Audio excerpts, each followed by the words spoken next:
Okay, so let's continue our discussion of A Gesture Life by Chang Rae Lee and look at chapter number 3. So in this chapter, we learn a little bit more about one of Hada's old relationships. So we learn that he once had a relationship with a woman named Mary Burns. And we also learn a little bit more, we gain more insight into his relationship with his adopted daughter, Sunny, and some of the problems that began and their sort of dysfunctional relationship when she was an adolescent. So we'll talk about that. You'll remember last chapter, Hada had suffered some he inhaled smoke when he accidentally lit his house on fire. Liv Crawford saved him from this fire, and she's doing the renovations to his house. And when the chapter begins, Hada is in a hospital room, still being sort of treated for his smoke inhalation. So that's where we begin chapter 3. We're introduced to a couple of minor characters. Rennie Banerjee, who is East Indian. He is a former sort of acquaintance of Doc Hada and considered a friend, but he was the hospital purchasing manager, and he's looking in on Doc Hada while he is recovering. So Rennie Banerjee is a friend and a former sort of someone who he used to work with. And as it turns out, Rennie Banerjee is sort of in an off-again, on-again relationship with Liv Crawford, the realty agent. So she's the one who pulled Doc Hada out of this fire, and she's sort of rescued him from, accidentally burning down his house. So that's sort of an interesting twist. And we're also introduced to a woman of Doc Hada's past, Mary Burns. So Rennie Banerjee brings up Mary Burns sort of in a sort of he doesn't know if they're still together or not, but he asks about Doc Hada's former relationship, and Doc Hada informs him that she has in fact passed away. So just last year she passed away from liver cancer, but he doesn't tell him is that on page 43, I didn't see Mary Burns at the end. It was from mutual acquaintances that I learned she was ill, and by chance this only a few weeks before she died. So this is another estranged relationship in Doc Hada's life. So he had a relationship with Mary Burns, but at the end of her life, they didn't talk. They were separated, and she dies without them sort of reconciling in any way or any sort of full sense of closure. So this is one of many kind of troubled relationships that Doc Hada has with the women in his life, including, his daughter Sunny. But as we sort of uncover secrets of his past, his relationships with women will be troubled and a source of sort of uncomfort or discomfort, uneasiness in his life. So we are introduced to the character of Mary Burns. So Mary Burns was Doc Hada's neighbor, and this was a time when Sunny was still a young girl, around 11 years old, when Hada first meets Mary Burns. And she's sort of well-to-do Caucasian woman. She spends a lot of time in the country club of Bedley Run. She she's a widow. Her husband was a former cardiologist, so she was once married to a doctor. And she recognizes Doc Hatta. She almost recognizes that he is like a doctor himself. So she would have guessed that he's a doctor because the area in which they live in Bedley Run is wealthy, well-to-do, often a lot of doctors and that type living in the area. And then she first notices Doc Hatta when he's in his garden, and she says on page 46, so she interrupts his gardening and introduces herself, and she assumes he's a doctor. She says, "You do live in a doctor's kind of house."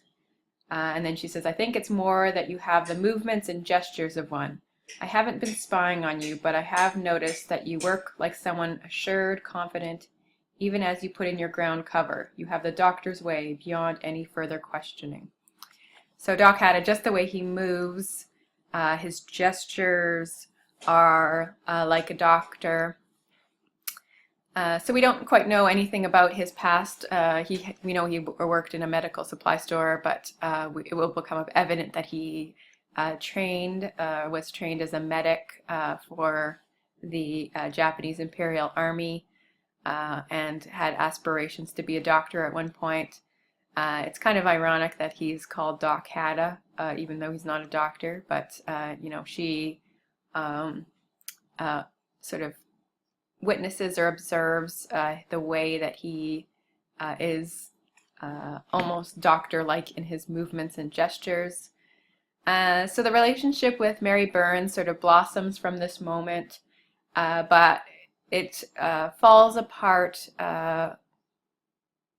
as Sunny becomes a kind of tension in their relationship. So Mary Burns tries to sort of mother Sunny, tries to grow close with her. She takes her out, doing sort of mother-daughter kind of activities on the weekends. But it seems no matter how hard Mary Burns tries, Sunny just doesn't grow fond of her. They never grow close. And it seems that Mary Burns starts blaming Hatta for Sunny's cold, sort of distant demeanor. And Sunny just doesn't feel like she fits in and feels sort of separate or estranged from both her father and from Mary Burns. So the happy family that Hatta once dreamed of doesn't really come true. So he dreamed of having this family, one day marrying a woman just like Mary Burns and having Sunny as their daughter. But this doesn't come true, and in fact, his relationship with Mary Burns falls apart, and his relationship with Sunny also is sort of on a downward spiral from this point on. And it seems that like Hatta and Mary Burns never really fully sort of break a kind of emotional wall between them. Hatta never really lets his guard down, and he doesn't sort of come clean with the full truth. Even on page 49, he's not being completely honest with her, and this will become evident as we go on, but he sort of doesn't reveal everything to Mary Burns. So she asks him about if he's married, and she says, "I don't know if I've ever seen your wife outside." And then Hatta answers, no, you wouldn't have. I told her, thinking immediately that I should say something about that, but the need had not arisen, at least in such a situation, and all I could do was speak with expedience. Later on, I did remark to her on once having a wife this many years in the past, but I made clear by my tone that it wasn't a subject that was very pleasing to me. So it seems as if Hatta, this is one of the things, the events of his past that he's not very open about, not willing to talk about.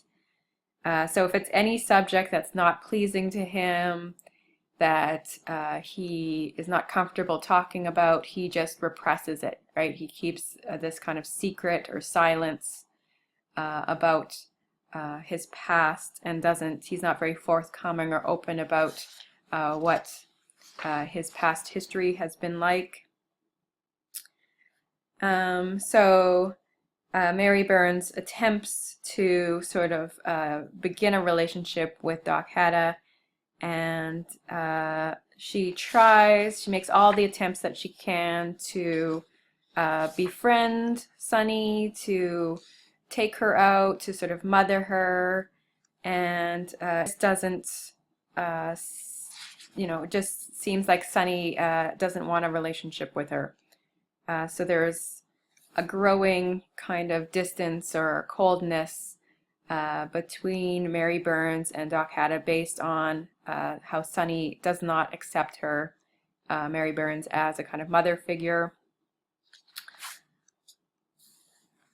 And in fact, Sunny just doesn't feel at home even with her adopted father, Doc Hatta.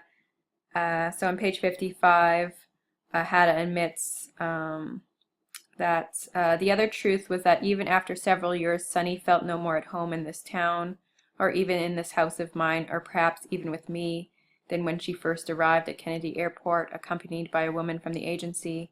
I noticed something even then.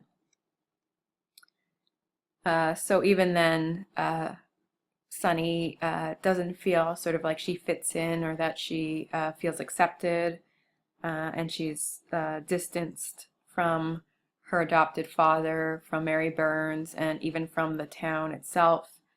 She doesn't really feel like she belongs there.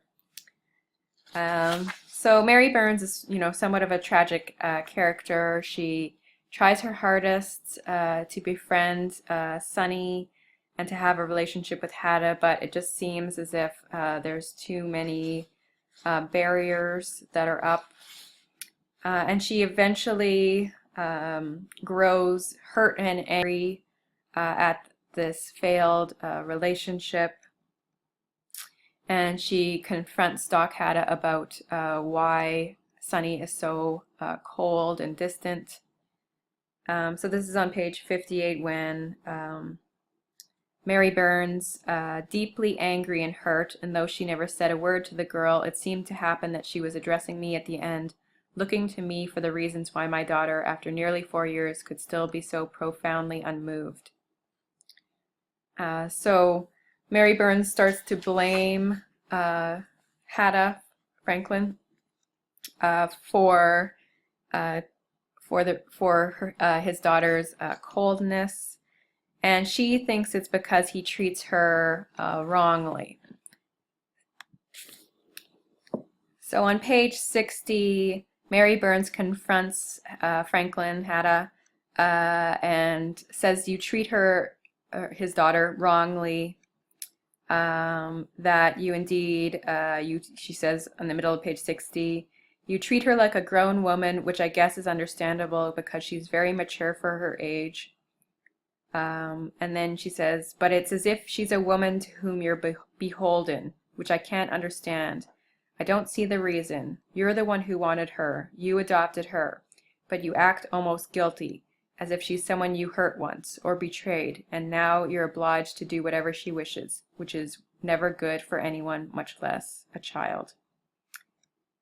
And then Franklin Hatta doesn't disagree, but he doesn't agree, and he just doesn't do anything to change or address these problems that Mary Burns sees in the relationship.